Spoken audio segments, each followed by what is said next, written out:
Отношение к женщинам в искусстве, наверное, было такое же, как отношение к женщинам вообще, в принципе, в человеческой истории на протяжении всех веков. Очень важно все-таки ставить акцент на том, что вот это фем-арт.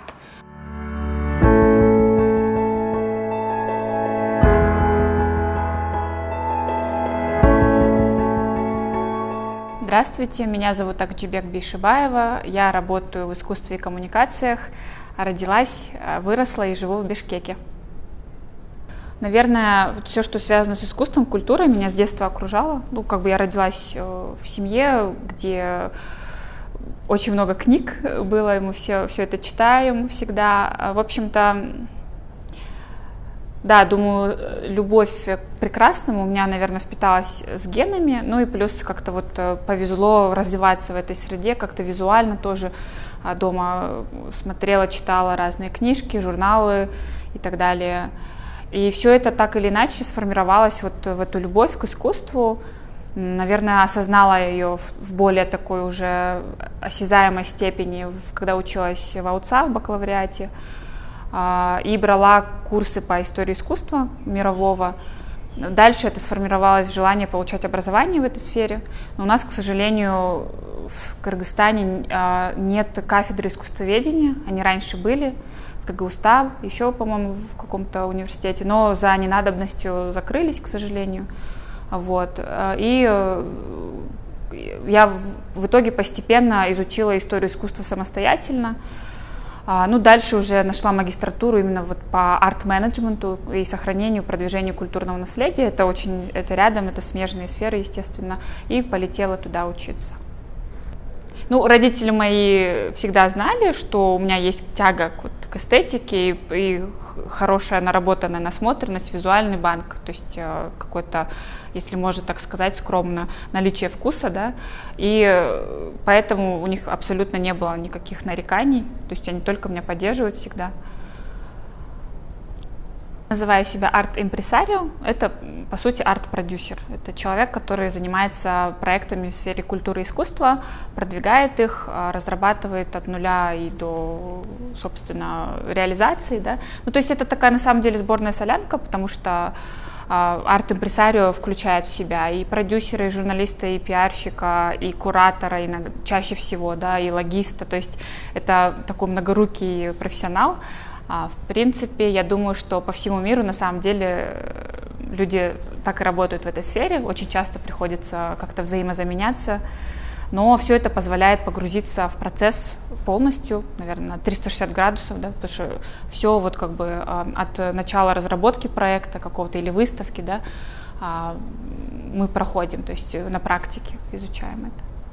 Это процесс подготовки к выставке. Я курирую выставку ко Всемирному дню беженцев, который проходит каждый год 20 июня. Но мы открываем выставку 22 июня. Подготовка заняла, наверное, пару месяцев. То есть, когда мы уже начали процесс работы над экспозицией, поиска работ и так далее. Вот сейчас мы как раз размещаем это все, вы видите, да. У нас смешанная выставка, мультимедийная, здесь фото, потом картины, живопись, графика, инсталляции, и также видео и аудио, то есть такая разнообразная. И у нас еще будет интерактив со зрителями для того, чтобы больше вовлекались, чувствовали тему, да, так сказать. Вот. Это просто интерактив. Листок фольги будем гости, кто придет, они могут для себя на форму своего лица фольгу примерить, и получится как слепок, как будто бы, да. И они потом, здесь будет висеть вешалка, и они могут их вешать.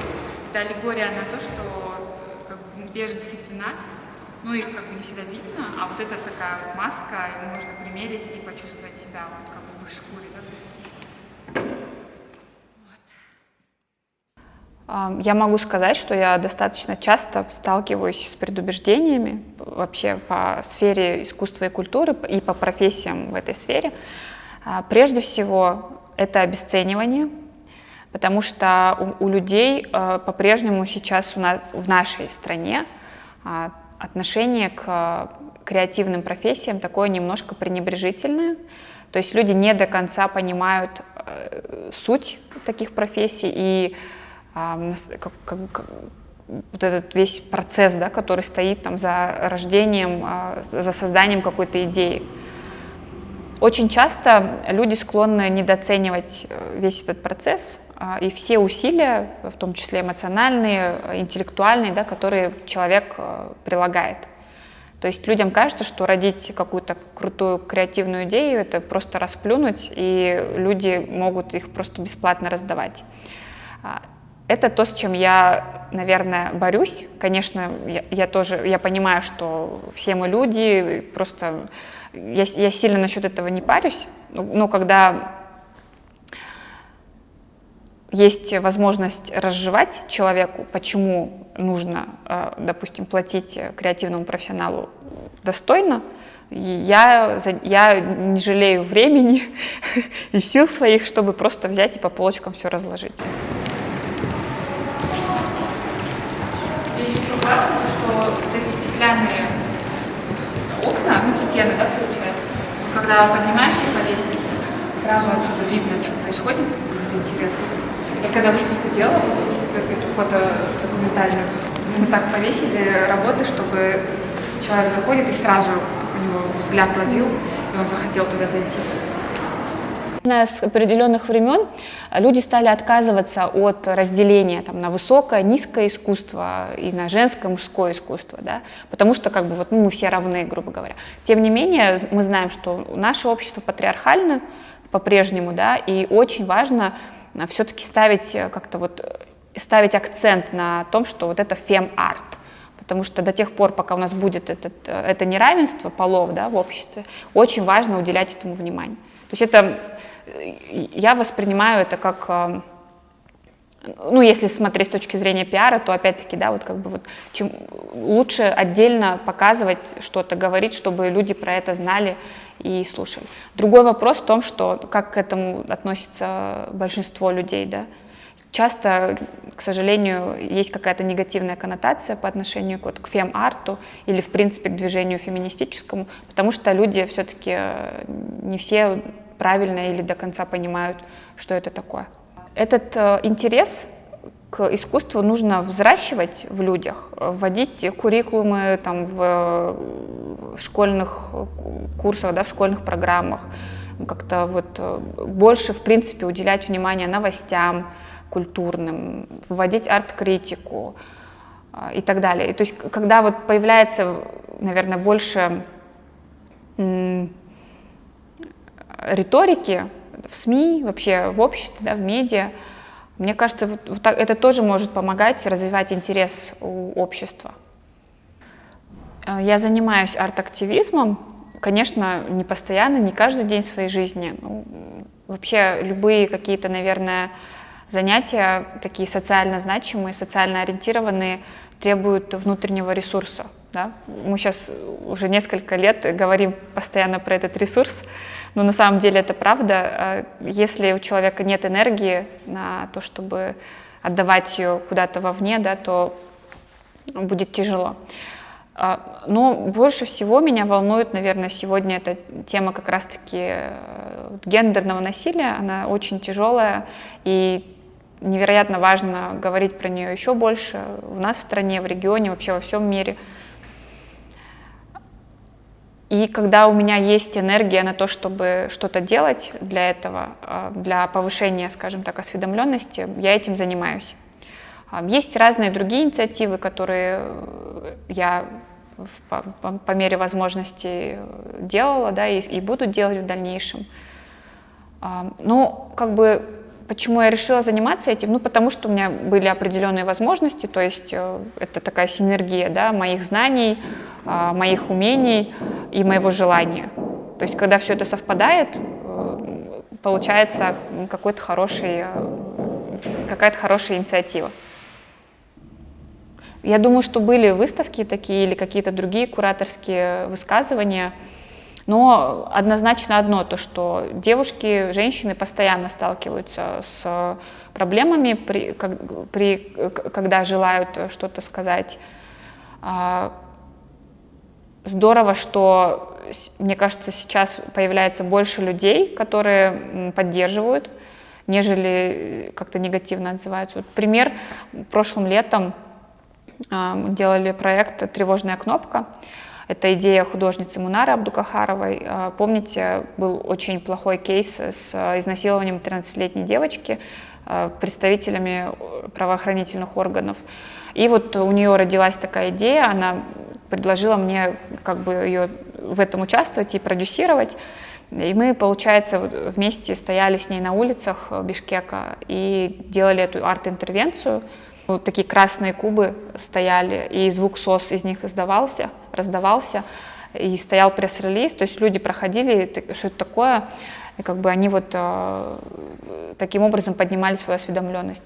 И классно было то, что когда мы пошли на Ожский рынок, на Ожском рынке нам было, мне лично было некомфортнее всего, потому что там было очень много мужчин сначала негативно настроенных, они подходили, говорили, что за звук, что вы тут стоите, вы там типа нам мешаете.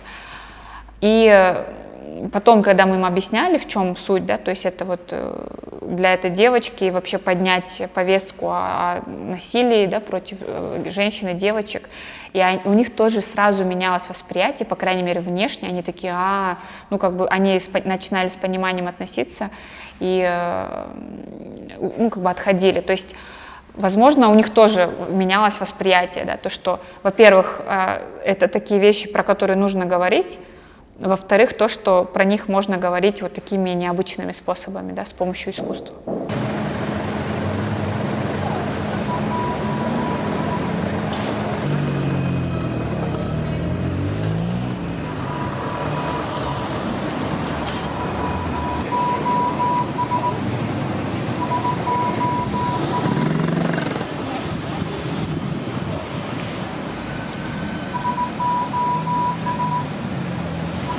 У меня как человек там.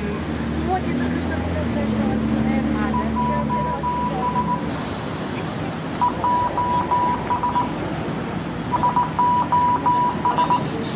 Что меня продолжает вдохновлять? Наверное, это тот случай, когда вот человек, который любит свою работу, это для него счастье, да, и он даже не думает о том, что это работа. Поэтому выгорание не происходит. Ну да, у меня по-прежнему есть этот интерес к моей работе, потому что, я же говорю, просто непочатый край, чего можно делать, и я еще сама очень много чего не сделала, и очень много чего не знаю, поэтому я с большим интересом продолжаю изучать искусство, что-то узнавать для себя, также расширять свои рамки восприятия. К примеру, раньше я не очень любила современное искусство, потому что вот я была большей сторонницей классического такого искусства, да? Ну, начиная с импрессионизм я тоже считаю классикой. Вот. А потом со временем, чем больше я изучала, тем больше поняла, как бы начала понимать и принимать современное искусство, вот эти все странности, квадрат Малевича, еще что-то. Вот. И